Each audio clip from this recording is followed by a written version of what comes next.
So we've taken a look at a potential setup on the 15-minute Euro-US dollar.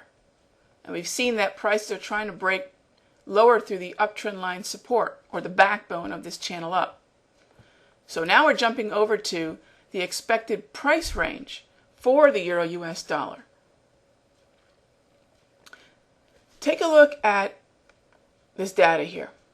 This is a sample of 6 months.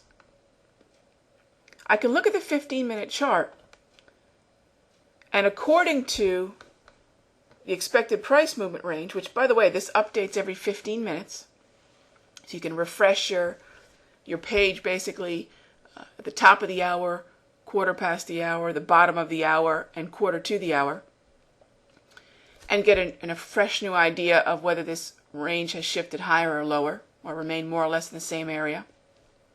But what this gives me is a look at what currently could be the support and resistance, or the high-low range of this time frame. Now, one of the other philosophies I have is, to a certain degree, time frame reflects potential risk. And by that I mean simply this. It's common sense. If you're looking at a 15-minute chart, how many 15-minute candles do you get per day? Think about that. A 24-hour trading day, 4 candles per hour. That's 96, right?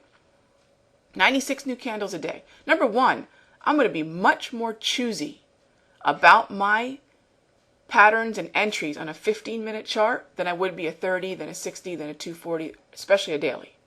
When I mean choosy, I mean with 96 candles per day, there's much more opportunity for these candles to form some sort of pattern or set up some sort of trade than if I was getting 48 candles per day, 24 candles per day, etc. You know what I'm saying? I'm only getting 6 4-hour candles per day.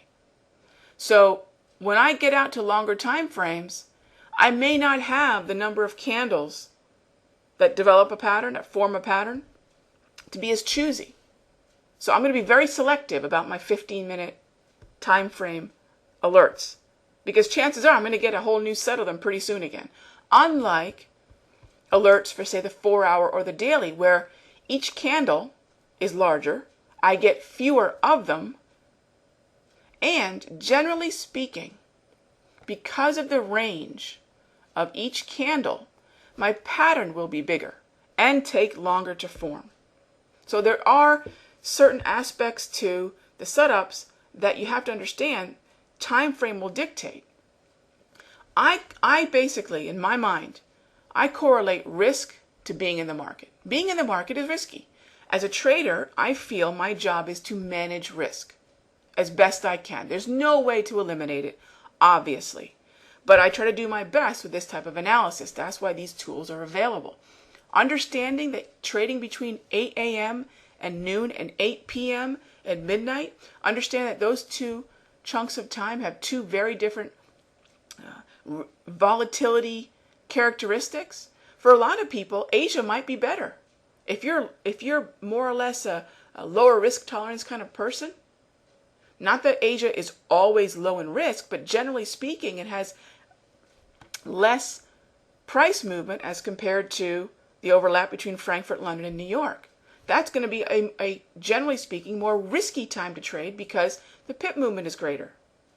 Do not make the mistake of equating pip movement with potential profit. That's what I see a lot of times, and I see new traders consistently wandering into pairs like the pound yen with that in mind. When I look at that kind of movement, I think of, wow, that's what I could lose. I'm not banking it in my imaginary piggy bank in my head. So if you're a new trader and you're wandering into the pound yen, and I love using this example on Power Stats because when you look at all the symbols and you look at the kind of price movement you could get, the pound yen is usually one of the more volatile ones. See that right here? Amongst the popular traded pairs. Now there are some other more volatile ones, but these are oftentimes going to be either affected by the near-term volatility of the market, the way the euro-US dollar is, because this is not the usual characteristic of the euro-US dollar. This is a reflection of what's happening right now. So you take a look at, say, the pound yen. Generally speaking, let's take a look at 6 months rather than the last 1 month. Here we go. This is probably a little bit better, more realistic a view. Look at the range in the pound yen. So when you look at a range like this compared to, say, the dollar yen, let's head over to the dollar yen. Look at the difference. Again, generally speaking, this is no guarantee, but generally speaking, the characteristics of certain markets offer a smaller price range. This is the Monday price movement, by the way. Okay, I'm looking at specific weekdays, comparing it. Okay, what if I wanted to look at movement for all symbols? On the daily chart, over the past 6 months, is the movement for all symbols. Not even, now I'm no longer looking at a specific day of week. What can you assess just by looking at this chart amongst the pairs that you might trade most often? I trade usually pairs that trade against the dollar. What can you determine by looking at this chart?